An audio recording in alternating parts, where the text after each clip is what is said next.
Para saudara dan saudari yang Tuhan cintai, selamat pagi dan selamat bertemu lagi dalam renungan harian dari Paroki Santo Fransiskus Assisi APO, edisi hari Jumat tanggal 22 Maret 2024. Mengawali hari yang baru ini, kita hendak mendengar dan merenungkan sabda Tuhan.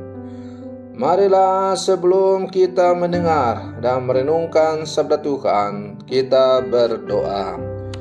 Dalam nama Bapa dan Putra dan Roh Kudus. Amin. Allah Bapa Maha Pengampun, kami ini orang lemah yang sering jatuh. Ampunilah kejahatan kami dan bebaskanlah kami dari belenggu dosa. Bersabdalah ya Tuhan, kami siap mendengarkan. Terpujilah Engkau Bapa, Putra dan Roh Kudus, kini dan sepanjang segala masa. Amin.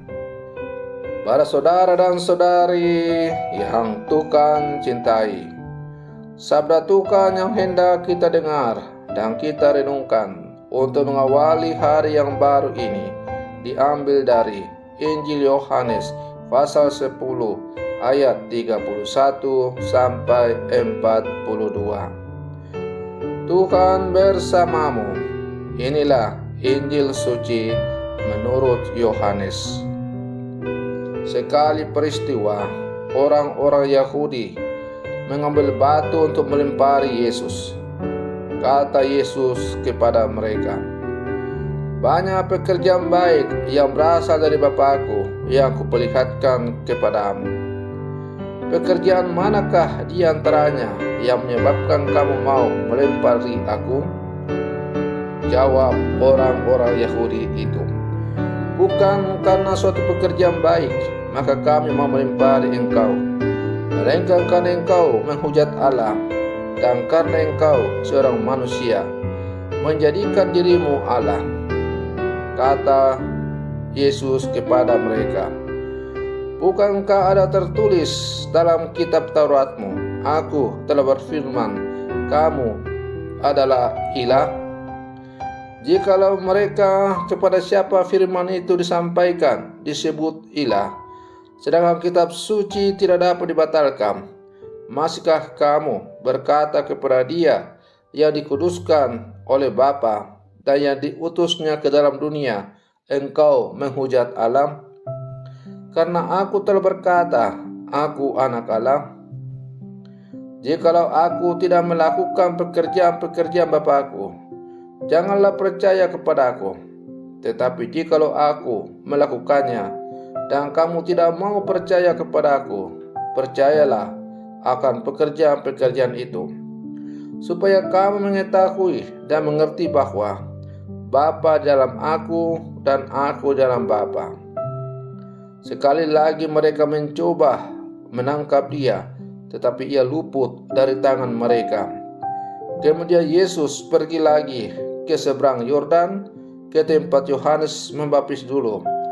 Lalu Ia tinggal di sana. Banyak orang datang kepadanya dan berkata, "Yohanes memang tidak membuat satu tanda mujizat pun, tetapi semua yang dikatakan Yohanes tentang orang ini memang benar." Lalu banyak orang di situ percaya kepadanya. Demikianlah sabda Tuhan. Para saudara dan saudari yang Tuhan cintai, tugas kenabian yang utama dan pertama adalah menyampaikan kebenaran Allah dan memerangi semua hal yang bertentangan dengan kebenaran itu. Itulah yang dilakukan oleh para nabi, termasuk Yeremia atau Yesus, yang juga kita dengar dalam bacaan Injil pada hari ini.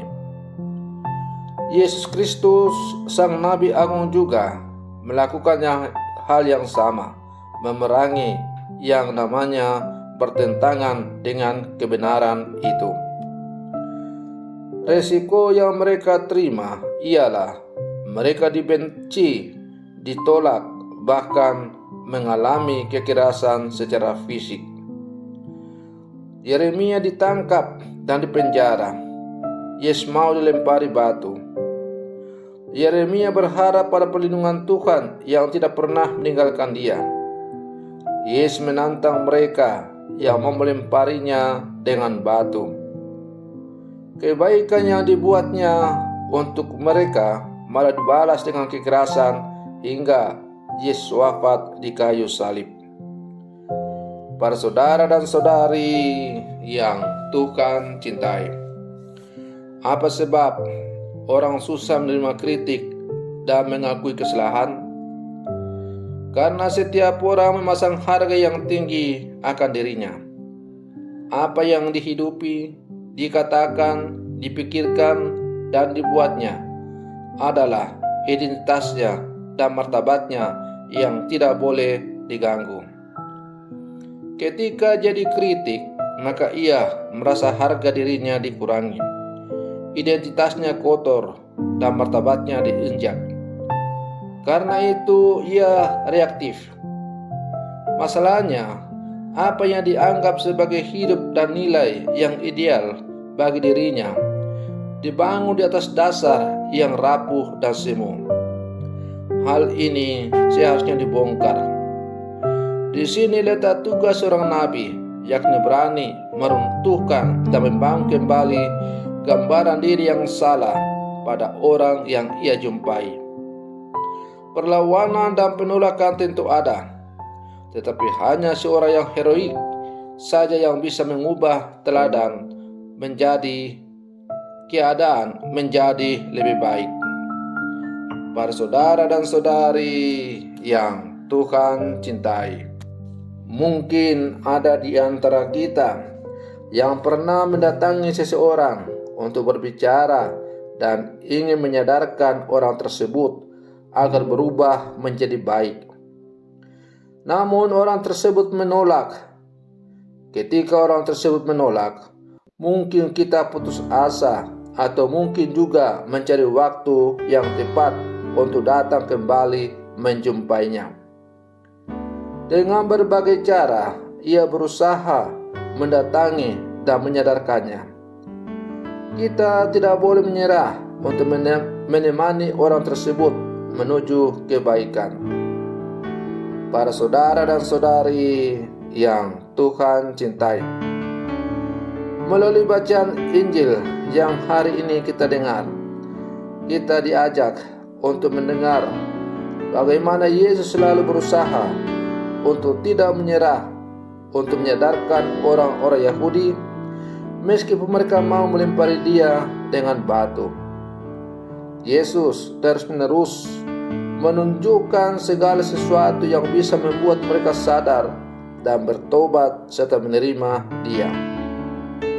Meskipun banyak orang yang tetap menolak dan bahkan mau menangkapnya ketika pergi ke seberang Sungai Yordan, banyak orang di situ percaya kepadanya.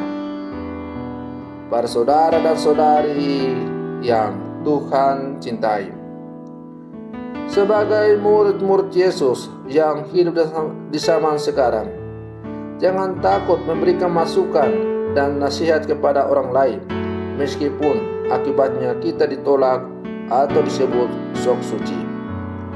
Kita diutus untuk menjadi jalan-jalan kekudusan bagi sesama kita. Maka janganlah takut dan berputus asa.